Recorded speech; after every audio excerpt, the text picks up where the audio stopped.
Our program will resume in 2 minutes.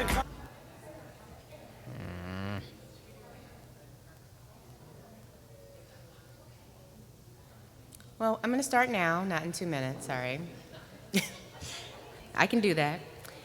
So I want to welcome everyone back. We're almost there. We have our last stretch of sessions this afternoon that I'm really excited about. So it's my pleasure now to introduce the next session, How to Pump Up and Market Your Destination's Wow Factor. Please welcome Casual Astronaut's Chief Marketing Officer Tina Kelly and Chief Client Officer Paul Peterson. Welcome.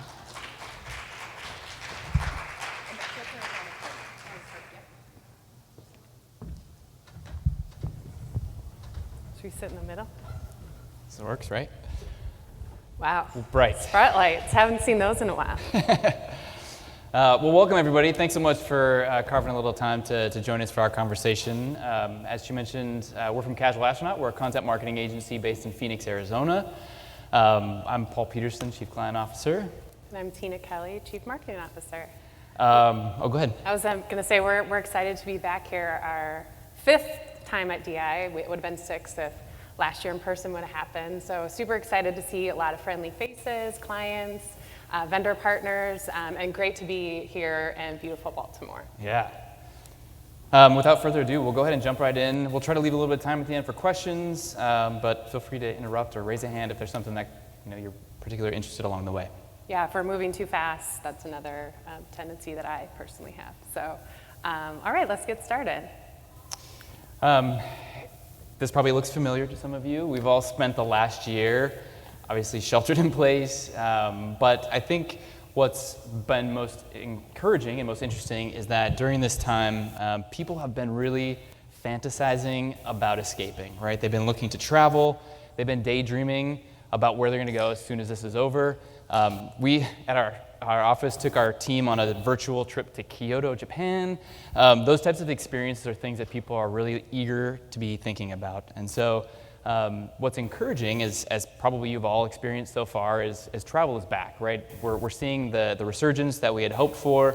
But what's kind of interesting is that it's not just about tourism, but the idea of being a tourist is returned. People are really excited about the idea of having those quintessential tourist experiences in these key destinations where you're really looking for that sort of bucket list experience, that one of a once in a lifetime trip that hopefully is going to check the box on that or itch that scratch that you've had for so long in terms of getting back out there. And I think even thinking about being a tourist in the destinations that we live in ourselves, and maybe going to the places we live in Arizona and joke about all the people that live in Arizona and haven't visited the Grand Canyon, and it's crazy to hear because people from all the world come over. So I think thinking also about tourists within your own markets, within your own state, and how do you drive people from drive markets in to have experiences that maybe they had when they were a child and want to have that nostalgia kind of drive them back in. So it's not just thinking about people from outside your markets, it's even those closer areas and even in your own destination.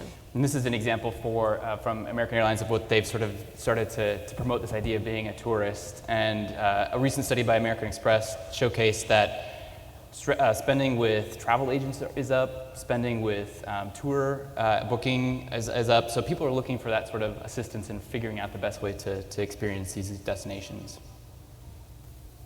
Let's see if I did this right. Maybe. We're jinxed. Nope. It should just be that. This. Maybe a little technical help? Okay, all right. Well, this advanced like 10 slides now. Yeah, exactly.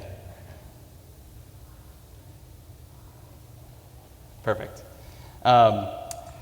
What I think we've all recognized over the pre-pandemic years is that we've made the shift of being sort of this unique destination to sort of trying to be everything to everyone, making sure that we highlighted our wine country and our burgers and our breweries because the destination down the street also had the same thing. We had to make sure we were capturing everybody.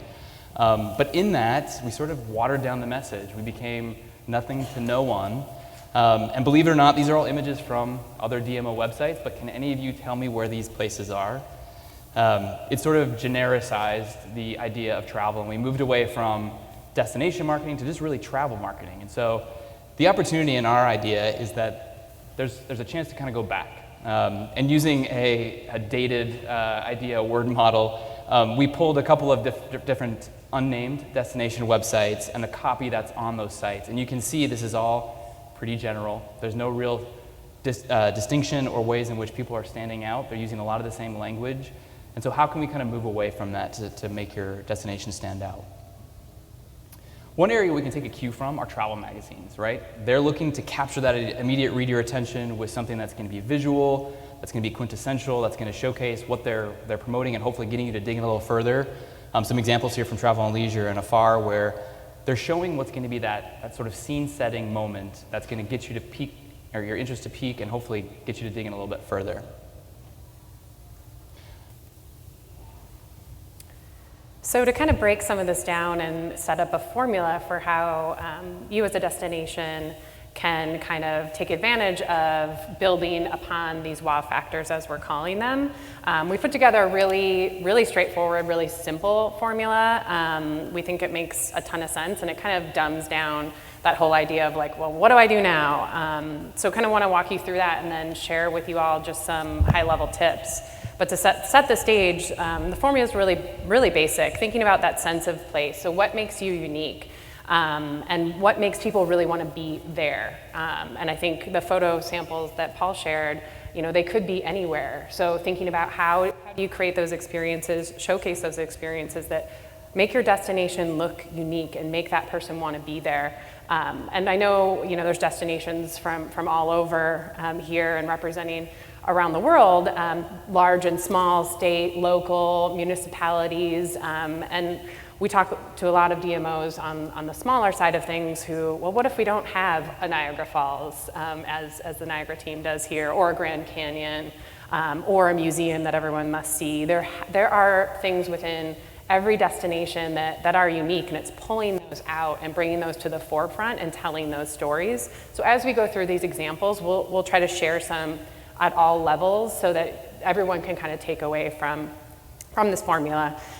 So that's creating that sense of place, getting someone to visualize themselves and those unique moments in your destination so that your photos look very different from the destination down the street, down the state.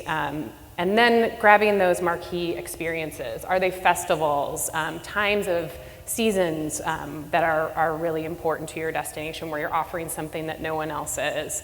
Events that are happening, moments that are unexpected and are going to draw people in and make those bookings that are going to probably happen more frequently and sooner than people were thinking about in the past. We used to think about booking windows, and we'd use data to understand, what does that look like? And all of that data has completely changed because people are being drawn in and they want to have those experiences. So really putting those two together and then coming up with what are those wow touchstones. So what are those 4 to 6 things, and maybe you have more if we're talking about a state or a larger destination, but really that you can build around to say, these are the things that are unique. These are the pieces that I want to bring into my storytelling, into my digital ads, into the marquee image on my homepage, that really will make someone say, I want to go there, I need to go there. Wow, that's different. And obviously you're not going to appeal to everybody in every season all the time, but if you can kind of take those key sense of place, those key marquee moments, and build those cornerstones, it'll give you a foundation to really set you apart from those DMOs, down the road. So in this example, thinking about hiking, literally every destination could have hiking. If we look at this photo here, we could say, where is that? Is that Colorado? It could be kind of anywhere. It's just a woman hiking. So thinking about, if we're talking about hiking, what does hiking mean in your destination? If you're in Hawaii, obviously it's this beautiful mountainous coastal line, Sonoran Desert in Arizona, playing up on that, or the Appalachians, making sure that, it's really unique to your destination, not just about the 8 best, hiking trails, really building more upon that so that's unique to your own individual destination. All right. And with that, we've sort of coined our wow factor 11 tips. So hopefully these are going to be helpful as you're kind of thinking about how this applies to your own destination. Starting with number one, imagery obviously plays a really critical role in setting that sense of place and helping visitors visualize themselves in your destination. But again, beautiful images that are nondescript aren't necessarily going to help sort of them understand what that experience is going to be like. Instead, are there opportunities to highlight your destination at key moments in time, whether it's moments of the day or key seasons or events that are really going to help them get a sense of what it's like to be there and to be a part of that travel experience. Beyond our friends at Destination DC, I can't think of many travelers who book their visit based on a state capitol building or touring your government buildings. So that kind of stuff is just not helpful from a tourism perspective.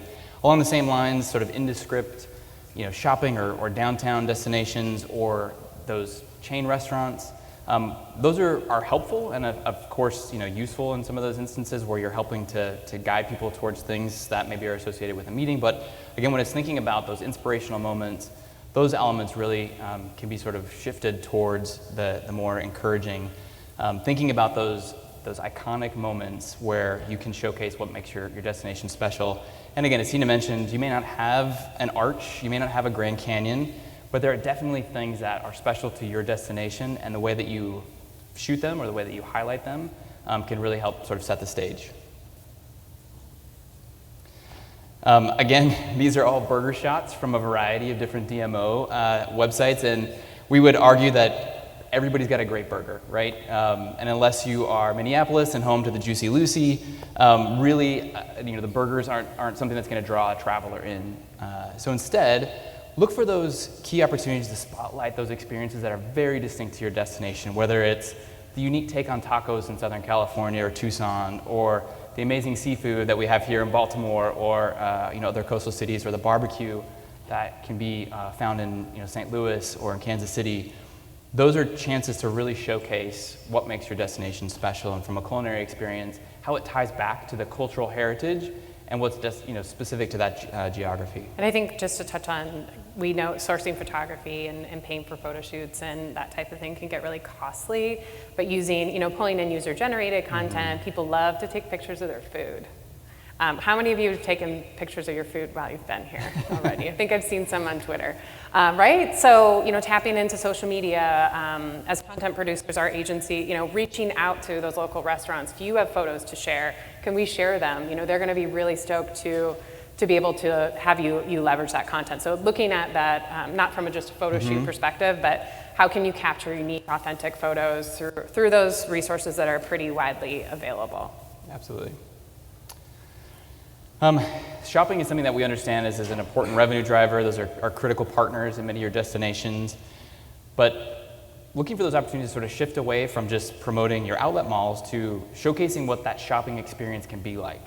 Where I think, places in Europe that have sort of cultivated this idea of going to the Champs-Élysées or strolling through these, amazing small towns that have these great shops, that same type of an approach can be taken to your own destination. So whether it's showcasing those great mom and pop local shops, what can sort of set that experience aside from what they could get anywhere else at home, through beautiful imagery and showcasing, again, that sort of scene setting experience can be critical. Yeah, and I think you touched on kind of the shopping local piece. Everyone, especially post-pandemic, really wants to give to those small businesses and make sure that they stick around in their communities and the communities they visit. So I think also playing that up in the same way that we talk about food is that, what does that experience look like? What are those local goods? Who can you support in your destination that's producing stuff you can't get anywhere else, or that is something that's quintessential to the destination? I think really honing in on that local appeal is really huge right now.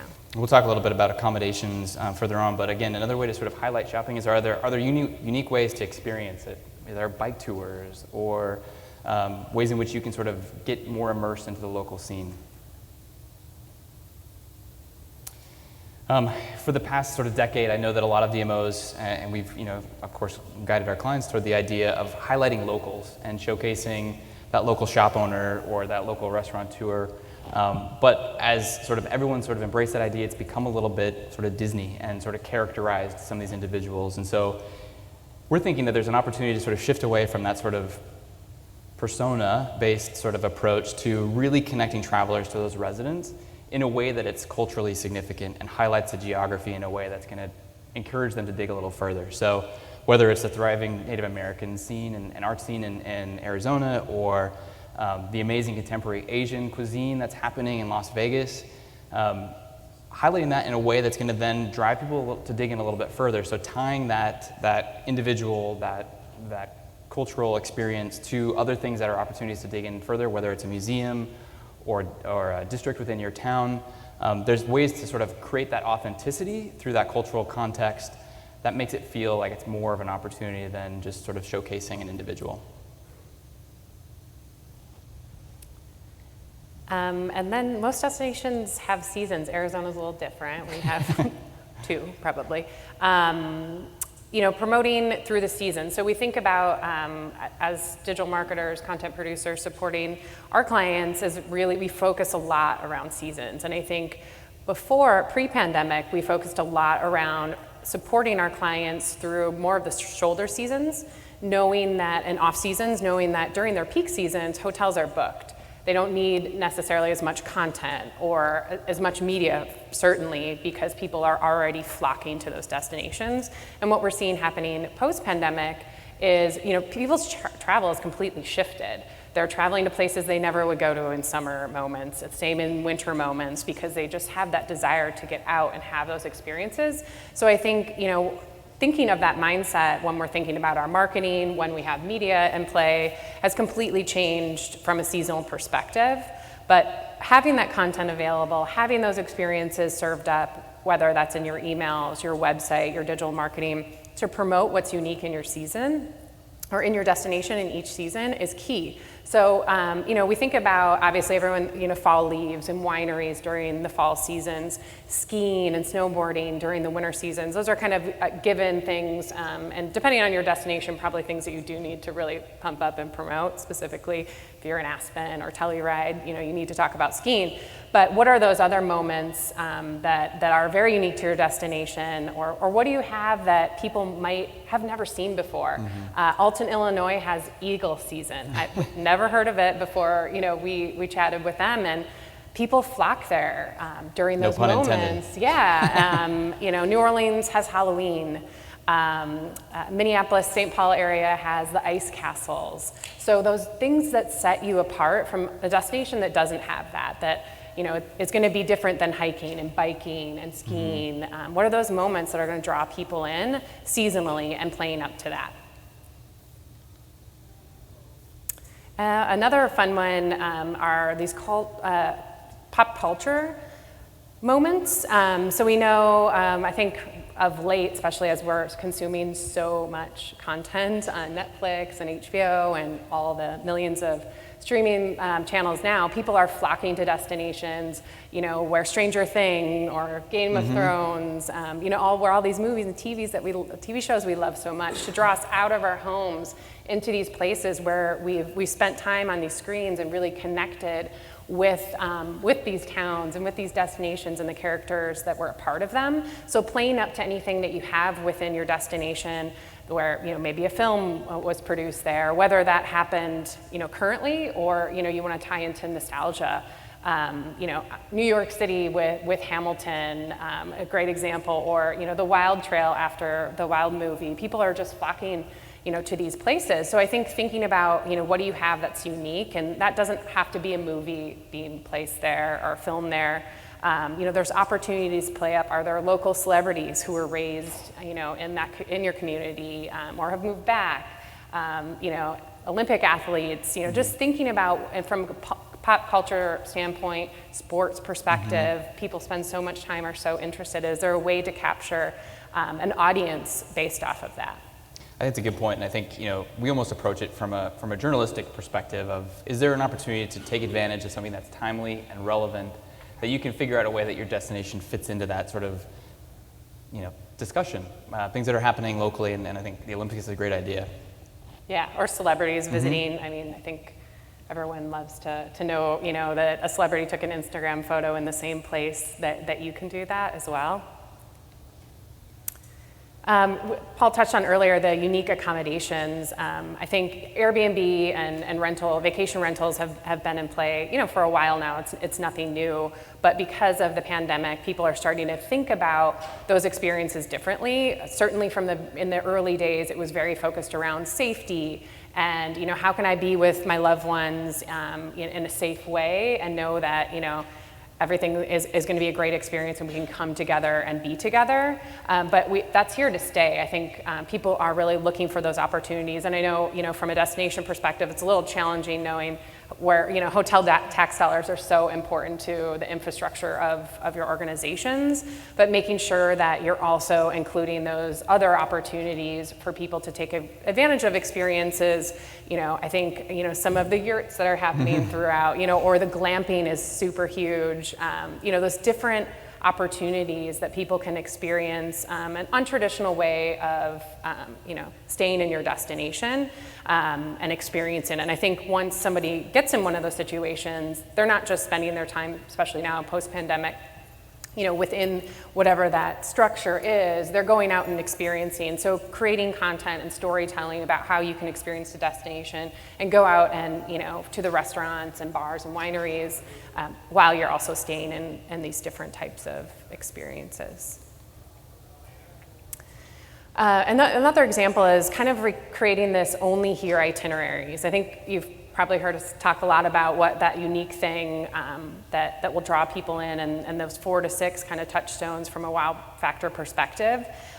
Making that your advertising, your itineraries, all your content really speak uniquely to that. And this example here was some work we did with Visit Tucson.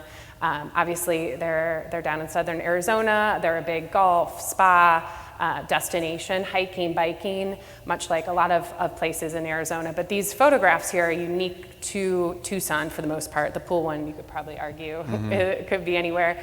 But what we're trying to do is draw in that authentic experience of what Tucson would look like. We know that couples tend to go to Tucson, but in our photography selection, we're not showing a quintessential couple getting, a couple's massage or clinking glasses at dinner. It's really trying to make the connection with the destination itself versus more of that stock kind of kitschy photography that could be any destination, and then leading them through to unique landing pages that also speak directly to those individual experiences. And even going so far as for Tucson, they have 13 direct fly markets direct into their market. So in this kind of overall strategy, we identified those markets, a lot of in the Midwest, California, and created digital ad copy and messaging that spoke directly to those individual audience. So if we're talking to Chicago, break away from the cold weather and come enjoy some sun and fun. If we're talking about California, it's a really cost-effective, quick drive trip or fly trip that they can take. So thinking about not only who are these audiences and what are these unique experiences, but customizing that messaging so that you can get those increased click-through rates and booking rates at the end of the day. I would just add, I think those itineraries that we helped create for them were, again, another opportunity to sort of highlight those touchstones that we'd identified as the priorities for the organization. So for them, they're a UNESCO gastronomy location, so food and the culinary experience is really important. The desert, obviously, and the experiences you can have outdoors, mountain biking and that type of adventure sport. So once we drove people to that landing page, it was about highlighting how each of those touchstones were an opportunity for that visitor to experience while they were there. And it wasn't, again, trying to capture everything. They're not known for wine country, and that wasn't sort of a priority for them, so why include that in the recommendations? If someone's really looking for that, they'll find it, but it was a chance for us to really narrow in and focus that traveler on what was important. The next one, leveraging the power of content and storytelling and packaging experiences in a really powerful way through multimedia, video, photo galleries, articles, itineraries, and really creating an experience where people can dive in. And this example that we have here, Visit Maine, which if you haven't seen it, is a stunning example that we go back to. So whoever did this, we need to let them know how much we love it and promote it, because it's not our work, but we do. It's beautiful. And if you go to the site, it feels like a magazine experience in a digital way. And you think about all of this time and all these years that we've put into the travel guide, which there's certainly still a place and a need and a demand for that. But creating this destination from a digital destination that can be the home for all of your paid distribution, your organic search, your email marketing, your social media. It really creates this experience where people can come through a specific article, but then they can go through and really find that experience that they're looking for.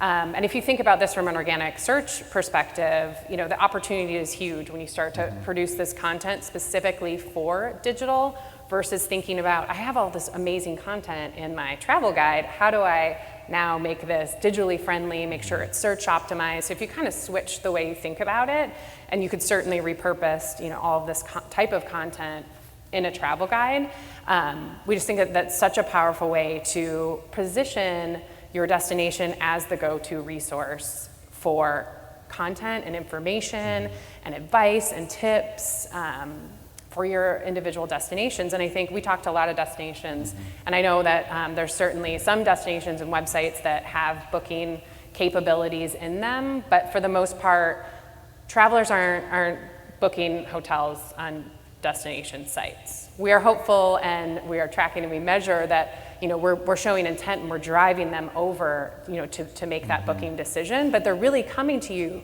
to be the resource. You should be the number one resource because that's your job. So I think kind of making that shift to think about, do we need a directory listing, for every single chain restaurant on the website? Do we need, need to have these things that we've just always had, or do we create these experiences where content is really, the asset that you're pushing and the resource so that you can become that go-to resource? And then, when we talk about kind of this wow factor formula, when we talk about, creating, if this is content or new places on your website or, digital marketing pieces, it's not a one and done. And I think, as anyone, and I know many of you have recently taken on, website redesigns, getting content onto your site and getting to a point where you're excited about launching it is probably the biggest piece of getting a website live. And I think that tendency of, okay, we've got it up there, and maybe you're adding blog posts and articles ongoing, and you're kind of fueling things and adding new things. But it's so important, just like our homes and our closets and our desks in some cases, it's important to delete and declutter. So auditing your site on an ongoing basis and saying, looking at analytics, what content are people consuming? What are they interested in? Oh, wow, people are really gravitated towards a specific itinerary. We should think about, creating this other version, using that data that you have available to say, is this still a valuable piece of content? Do I still need this event from 4 years ago on the website? Probably not. It should probably be redirected to something that's, more timely and relevant. So thinking about all of this in not just a one and done, but continuing to evolve, declutter, 301 redirect old content, so that at the end of the day, the experience that someone's having with your site is the best that it can be. And I think wow factors can also change too. Your destination could, something completely new could come in, or maybe the pandemic completely changed why people come. It's really important to continually think about your audiences, what makes you unique, and know that it's not just once where you say, oh, I think we're done and we're set for the next 20 years. Continuing to take a look at that data and making sure what you have out there is the best. Yeah, I think one of the obviously greatest web sins is I think it's just the website becomes a dumping ground for everything, right? And I think before that felt like it was an okay thing, but now we're seeing too, websites are getting dinged for having too much or duplicative content or not ranking for terms that are specific to their destination. So again, it's not even just kind of cleaning up, but it's also making sure that your website is healthy from a search perspective. So wanted to kind of walk through a bit of an example to put kind of this wow factor formula into actual play and context. We work with the Arizona Office of Tourism, and they just went through a redesign with the wonderful folks over at Tempest. And so you see here, obviously, the Grand Canyon is the big draw to Arizona, but and then they lead with that. But there's so much more. It's the landscapes, it's the Wild West that people from all over the world come and want to see, the outdoor adventure, spa, obviously that resort lifestyle. There's so much more to add to that. So they weren't necessarily bringing those kind of wow touchstones to the forefront. They were certainly there within the website, but in that same case of getting a website live and launched, they weren't necessarily looking at the content lens of saying, how do we take these segments or wow factors and serve them up in a way that's really easy for people to find and that they can direct any of their paid campaigns to, organic campaigns to. So we worked with them from a content perspective to frame up kind of a strategy around what are these wow touchstones and how should they live within the website in a way that people are going to get to them really quickly and they don't have to do a lot of that digging. Yeah, I would just say I think it also sort of reflected the user experience a little bit of what were the places we wanted people to find and how do we want to guide them there. And so, obviously the Grand Canyon is the big draw, but that can't be the only thing that's going to be sort of central to their trip. And so knowing what those priorities were for them from a destination touch point perspective, helping to sort of structure that content and that navigational experience in a way that it's serving that content up in a way that they can get to it quickly and easily. And I think too, it was more of that outsider perspective of, I mean, we do live in Arizona, but outsider of, we weren't involved in anything prior to that. We were really looking at it from that user experience content lens to kind of expose things that they couldn't see because they were so close to it.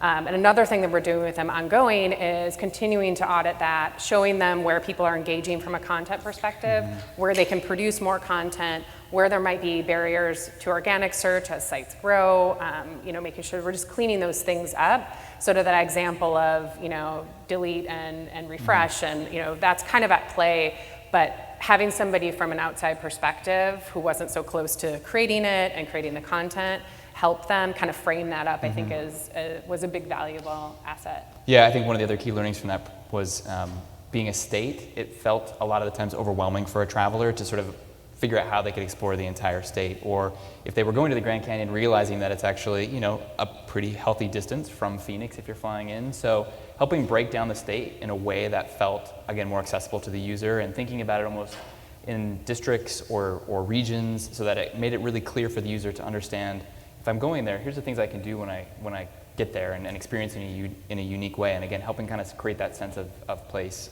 through imagery and content made it easier for them to access.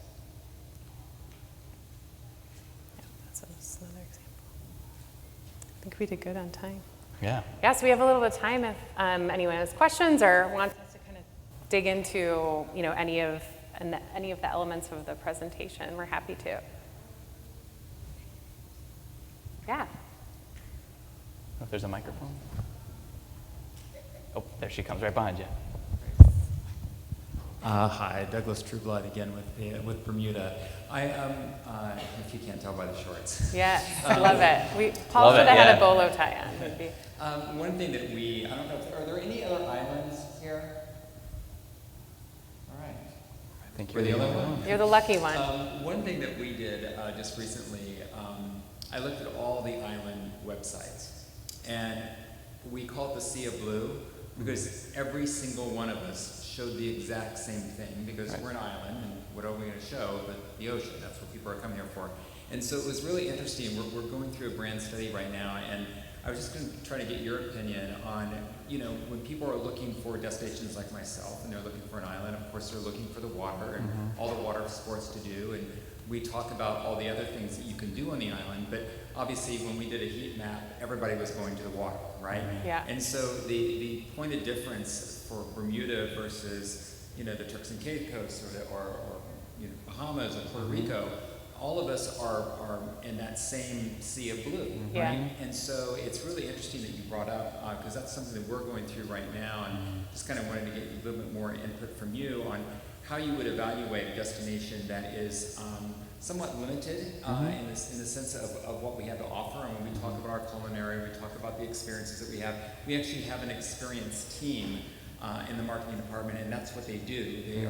They talk about experiences. And so when we sell to groups, when we sell to hotels, when we're working with our hotel partners, we talk about the experiences that you can have. But it is a difficult thing, and I'm sure there's other destinations here that have that, if it's all parks that they have, or Yeah. they have, or they're a city only, and they talk about things in the city. Back to your burger photo. So I'm just curious what your thoughts are on how you would approach a destination, and if you were an island, how would you do that? Yeah, I would say I think where you started is a great place, right? Of looking at that sort of mix of competitors, basically, of your sort of selection set. If someone's planning a beach vacation, you're competing against every other beach vacation. So how do you sort of differentiate yourself from what everybody else is doing? And I think understanding what the sort of competitive set looks like is a great place to start, so you can kind of see where's that niche opportunity for you to showcase what makes that specific experience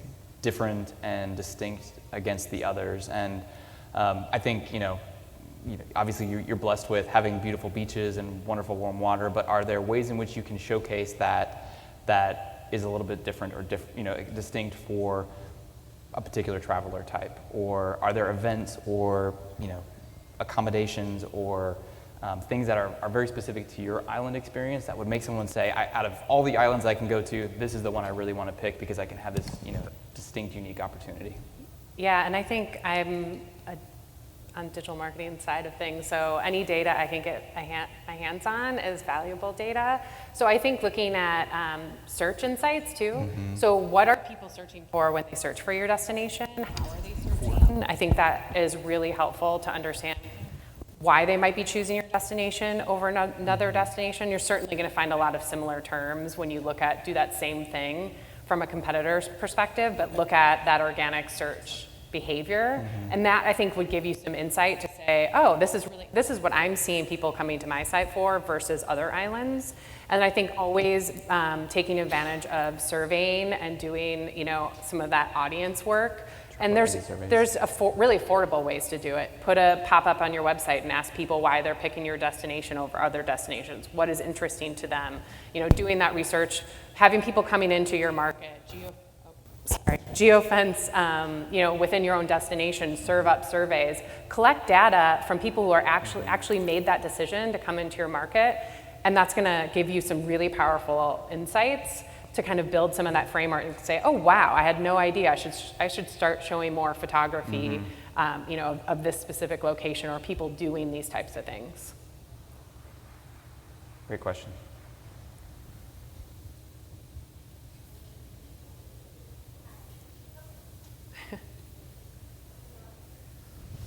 They cut you off, Julie. I, No mic for her. it's my track record.